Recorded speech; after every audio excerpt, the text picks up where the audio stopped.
Bismillahirrahmanirrahim. Assalamualaikum warahmatullahi wabarakatuh. Alhamdulillah, kita bertemu lagi di channel Kelas Mengaji. Saya doakan kita semua selalu sehat, rezeki dilancarkan, dan kita semakin semangat untuk belajar mengaji Al-Quran ini. Baiklah, pada kali ini sesi kita yaitunya cara cepat dan mudah memahami hukum mat. Hukum matnya yaitu mat jaiz munfasil. Yang sebelum ini kita telah membahas tentang mat jaiz munfasil, tapi ini lebih kepada pembagiannya. Tentang pembagian mat jaiz munfasil. Untuk mat jaiz munfasil ini ada dua pembagian. Yang pertama disebut dengan mat jaiz munfasil hakiki. Yang kedua disebut dengan mat jaiz munfasil hukmi. Untuk dua mat jaiz ini kita sebenarnya harus tahu. Karena di satu sisi ada hukum mat itu di dalam Al-Quran yang kita katakan nanti mat wajib. Padahal bukan mat wajib muttasil, tapi mat jaiz munfasil. Nah, untuk lebih jelasnya kita akan bahas satu persatu. Pertama kita mulai dari mat jaiz munfasil hakiki. Untuk mat jaiz munfasil hakiki ini, seperti biasa mat itu adalah panjang, jaiz itu adalah harus, munfasil adalah terpisah, hakiki adalah secara hakikatnya, secara sebenarnya. Jadi ada bacaan yang harus dibaca panjang dalam keadaan kalimahnya terpisah, dan sebenarnya ini maksudnya adalah memang nampak di depan mata itu memang betul-betul mat jaiz. Tanpa kita keliru lagi dan kita bisa putuskan itu mat jaiz munfasil. Jadi pengertian mat jaiz munfasil apabila tanda mat bertemu dengan hamzah dalam dua kalimah. Oke, ada tanda mat bertemu dengan hamzah dalam dua kalimah. Simbolnya seperti ini. Ini tanda mat bertemu dengan hamzah dalam dua kalimah. Oke, untuk mat jaiz munfasil hakiki ini yaitunya ada cirinya. Secara makna berbeda. Oke, secara makna, secara maksud kalimah itu berbeda, dan penulisannya pun memang terpisah. Ada jarak di antara kalimah yang satu dengan kalimah yang kedua. Nah, jadi secara makna berbeda, secara tulisan pun memang terpisah, ada jarak. Panjang tetap sama 4 sehingga 5 harakat. Dan kita lihat contohnya. Untuk mat jaiz munfasil hakiki ini sama dengan mat jaiz munfasil yang kita bahas pada video sebelum ini. Oke, nanti linknya saya letakkan di bawah. Ini dalam surah Al-Baqarah 17. Ini mat jaiz munfasil yang kita tahu selama ini memang nampak dua kalimahnya. Ini tanda mat bertemu dengan hamzah dalam dua kalimah. Falamma satu kalimah, adha'at satu kalimah. Oke, jadi memang nampak dua kalimahnya memang terpisah. Jadi di sini kita sudah jelas mat jaiz munfasilnya. Itu namanya kalau ikut pembagiannya mat jaiz munfasil hakiki. Kita baca falamma adha'at. Kalau ini satu kalimah, tanda mat bertemu dengan hamzah, adha'a ini satu kalimah. Ini mat wajib muttasil. Oke, contoh yang kedua ini dalam surah Al-Baqarah 20 ini. Ini tanda mat bertemu dengan hamzah dalam dua kalimah. Idza satu kalimah, azlama satu kalimah. Jadi di sini memang nampak jarak di antara dua kalimah tersebut. Memang dalam kalimah yang berbeda. Oke, ini mat jaiz munfasil hakiki. Kita baca wa idza azlama, wa idza azlama. Ini mat jaiz munfasil yang biasa kita temukan atau disebut juga dengan mat jaiz munfasil hakiki. Sekarang kita masuk ke mat jaiz munfasil hukmi. Apa pula itu? Yaitunya mat itu panjang, jaiz itu adalah harus, munfasil itu adalah terpisah, hukmi adalah secara hukumnya. Jadi ada bacaan yang harus dibaca panjang dalam keadaan kalimahnya itu terpisah, dan secara hukumnya memang itu mad jaiz. Secara hukum itu adalah terpisah. Oke.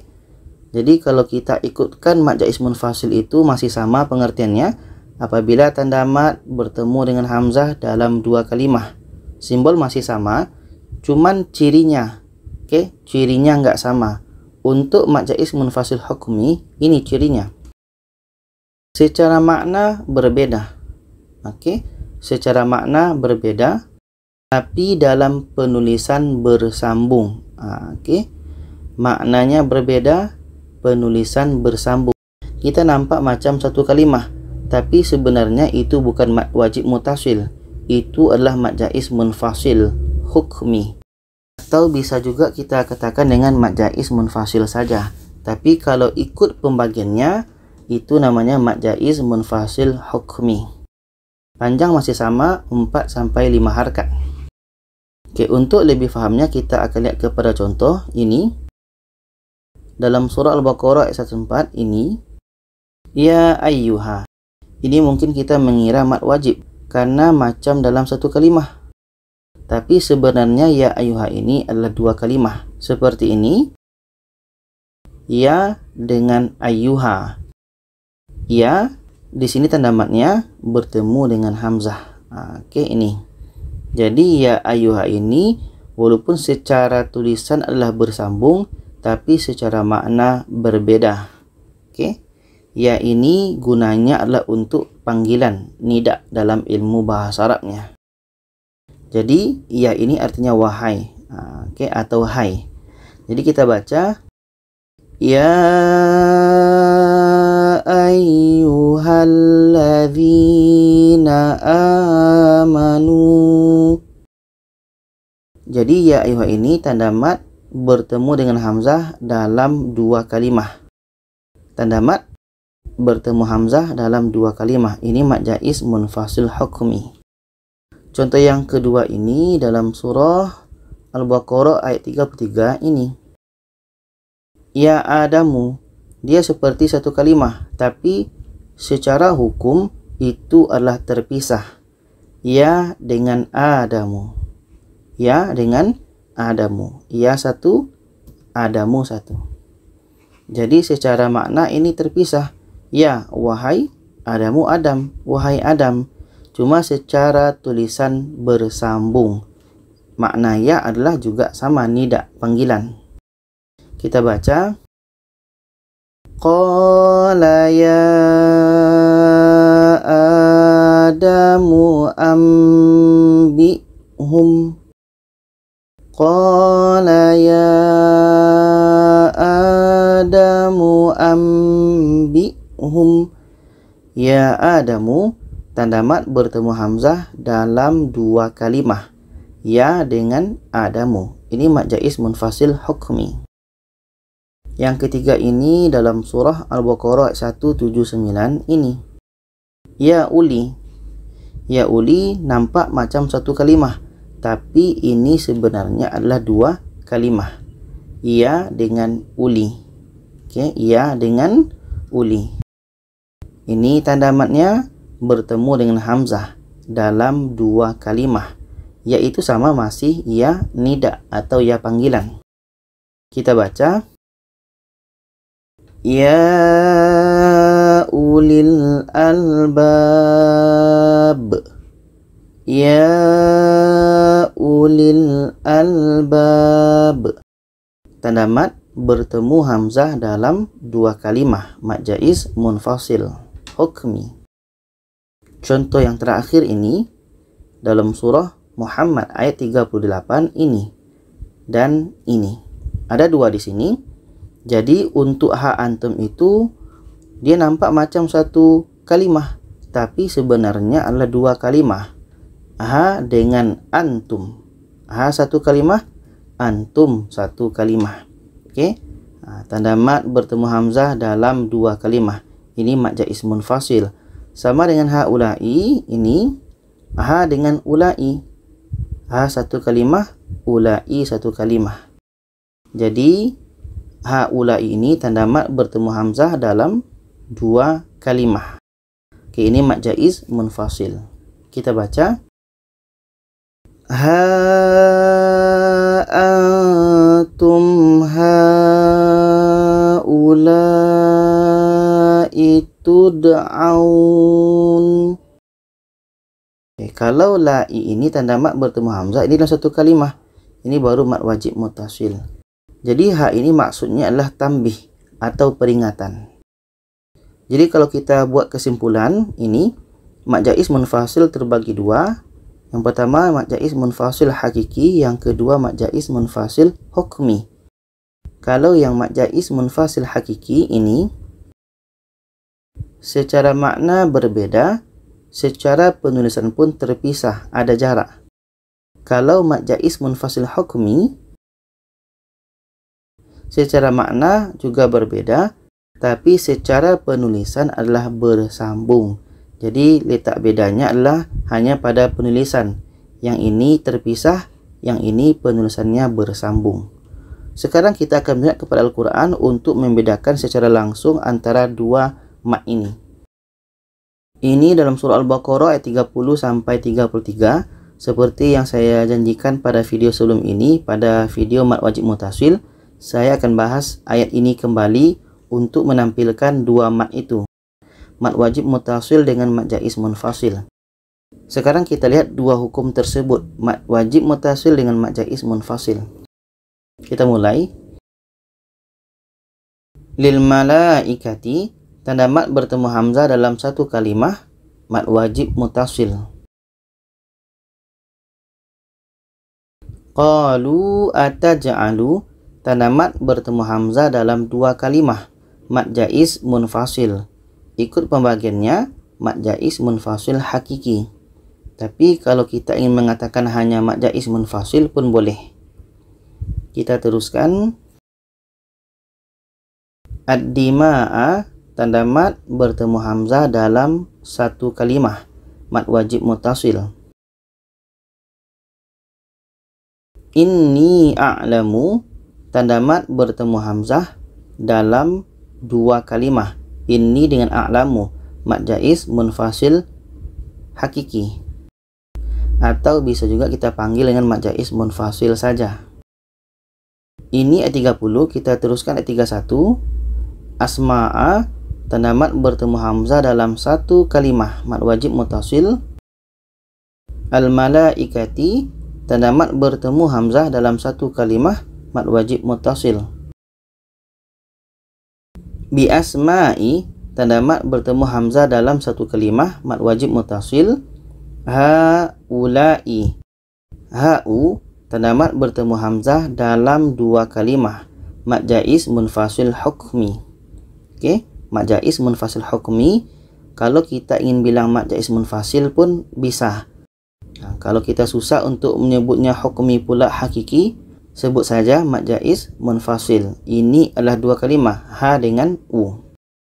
Sedangkan la ini tanda mat bertemu hamzah dalam satu kalimah, mat wajib muttasil. Ini ayat 31, kita teruskan ayat 32. Lana illa, tanda mat bertemu hamzah dalam dua kalimah, mat jaiz munfasil hakiki. Alam tana innaka, tanda mat bertemu hamzah dalam dua kalimah, mat jaiz munfasil hakiki. Ini ayat 32, kita teruskan ayat 33. Ya Adamu, tanda mat bertemu hamzah dalam dua kalimah. Ini mat jaiz munfasil hukmi. Oke, mat jaiz munfasil hukmi. Bi asma'ihim, tanda mat bertemu hamzah dalam satu kalimah, mat wajib muttasil. Falamma amba'ahum, tanda mat bertemu hamzah dalam dua kalimah, mat jaiz munfasil hakiki. Bi asma'ihim, tanda mat bertemu hamzah dalam satu kalimah, mat wajib muttasil. Inni a'lamu, tanda mat bertemu hamzah dalam dua kalimah, mat jaiz munfasil hakiki. Untuk ayat 31 kita baca ayatnya. Bismillahirrahmanirrahim. Wa'allama Adamal asma'a kullaha thumma aradahum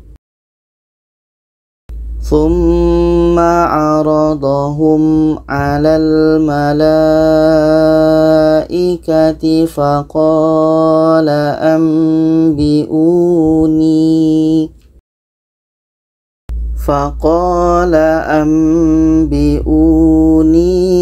bi asma'i haula'i in kuntum shadiqin. Shadaqallahul azim. Jadi itulah penerangan tentang mad jaiz munfasil hakiki dengan mad jaiz munfasil hukmi. Itu tujuannya adalah untuk membedakan dengan mad wajib muttasil ya. Ini nampak satu kalimah, ini pun macam nampak satu kalimah, tapi ini adalah dua kalimah. Tapi kalau kita ingin sebut mad jaiz munfasil saja tanpa menyebut mad jaiz munfasil hakiki, mad jaiz munfasil hukmi, tidak masalah. Cuman kita sudah tahu bahwa mad jaiz munfasil hukmi bukan mad wajib muttasil. Oke, seperti itu. Semoga kita bisa pahami. Kalau ada saran, pertanyaan boleh komen di bawah. Silakan share kepada lainnya. Terima kasih. Wassalamualaikum warahmatullahi wabarakatuh.